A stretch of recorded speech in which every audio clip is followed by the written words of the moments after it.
করিমগঞ্জের পাথারকান্দিতে উত্তপ্ত পরিস্থিতি, থানা এবং সার্কেল অফিস ঘেরাও করে হিন্দুবাদী দল সংগঠনের উত্তাল প্রতিবাদ। গত 14 জুন পাথারকান্দির দোহালিয়ায় একটি হিন্দু পরিবারের 65 বছরের, আপনারা দেখতে পাচ্ছেন সেই প্রতিবাদের ছবি, আজ প্রতিবাদে নামে স্থানীয়রা। এবং গত 14 জুন পাথারকান্দির দোহালিয়ায় একটি হিন্দু পরিবারের 65 বছরের বৃদ্ধা কল্পনা রানী দেবনাথের ওপরে আক্রমণের ঘটনা ঘটে এবং ওই আক্রমণে কল্পনা রানী দেবনাথ এবং তার মেয়ে পায়েল দেবনাথ গুরুতর আহত হন। পরিবারের পক্ষ থেকে পুলিশে অভিযোগ দায়ের করা হয়েছিল, কিন্তু 2 সপ্তাহ পেরিয়ে গেলেও অভিযুক্তকে আটক করতে পারেনি পুলিশ।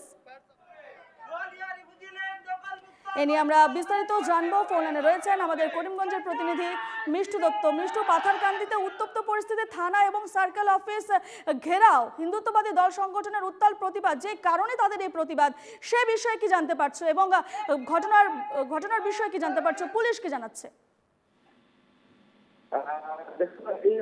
তুমি যেমনটাই বলেছি, ঘটনা ঘটেছিল বিগত 65 বছরের এক মহিলা এবং ওনার মেয়ে 17 বছরের পায়েল দেবনাথ, যার পর আসলে আক্রমণের ঘটনা ঘটেছিল। এবং এই ঘটনার পরিপ্রেক্ষিতেই পরিবারের পক্ষ থেকে পাথারকান্দি পুলিশ থানায় একটি মামলা দায়ের করা হয়েছে। সেই অপরাধীদের বা রবিশজনকভাবে তাদের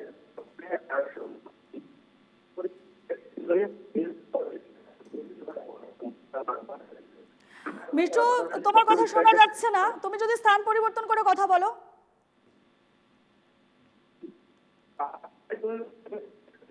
ঘটনা বিগত 14 জুন তারিখে ঘটনা সংঘটিত হয়েছে। একজন মহিলা এবং ওনার মেয়ের উপর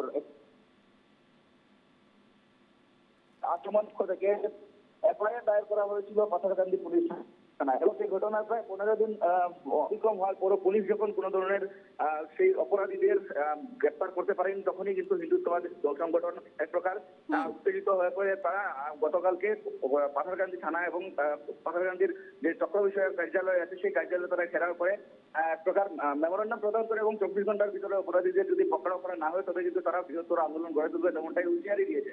আর এই মুহূর্তে আমরা জানানোর চেষ্টা হচ্ছে যে 4 জনের নামে এফআইআর করা হয়েছিল। তারা ছিল আব্দুল রাজ্জাক, মঞ্জুর হক, জবরুল হক, দিদার আহমেদ। কিন্তু এখানে আরো একটা রহস্যের বিষয় রয়েছে যে যে জায়গায় এই ঘটনা সংঘটিত হয়েছিল সেটা ছিল দোহালিয়া রিফিউজি ল্যান্ড। রিফিউজি ল্যান্ড যদি বলি তবে বাংলাদেশ থেকে যারা বিতাড়িত হয়ে এসেছিলেন হিন্দু সম্প্রদায়ের লোক, তাদের জন্য ভারত সরকার সেই জায়গাটা বরাদ্দ করেছিল। কিন্তু রহস্যজনকভাবে দেখা গেল যে সেখানে সংখ্যালঘু সম্প্রদায়ের অনেক লোকেরাই বসতি স্থাপন করেছেন এবং এই যে পরিবার অর্থাৎ কল্পনা দেবনাথ এবং ওনার মেয়ে পায়েল দেবনাথ, অর্থাৎ পায়েল দেবনাথের সাথেই কিন্তু বিভিন্ন সময়ে কিছু বকারি যুবক বলতে হবে, যে যুবকরা পায়েল দেবনাথকে লক্ষ্য করে নানা ধরনের ঘটনা সংঘটিত করতো বা এক প্রকার ইফটিজিং এর ঘটনা সংঘটিত করতো।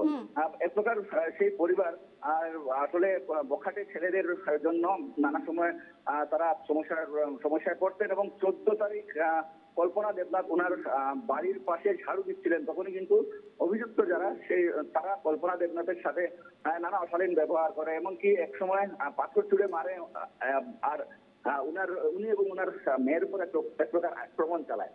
এবং তারপরে পাথারকান্দি থানায় এফআইআর দেওয়া হয়। কিন্তু আমি আবারও বলছি, রহস্যজনক কারণে পুলিশ কোনো ধরনের ভূমিকা নেয়নি বলে অভিযোগ। তারপরে একেবারে যারা স্থানীয়রা যারা অভিযোগ তুলছে, থানা এবং সার্কেল অফিস ঘেরাও করেছে, তাদের একটাই অভিযোগ যে এতদিন হয়ে গেছে, অর্থাৎ 2 সপ্তাহ পেরিয়ে গেছে, এখনো পর্যন্ত অভিযুক্তদের আটক করতে পারেনি। সেই বিষয়ে পুলিশ প্রশাসন কি জানাচ্ছে?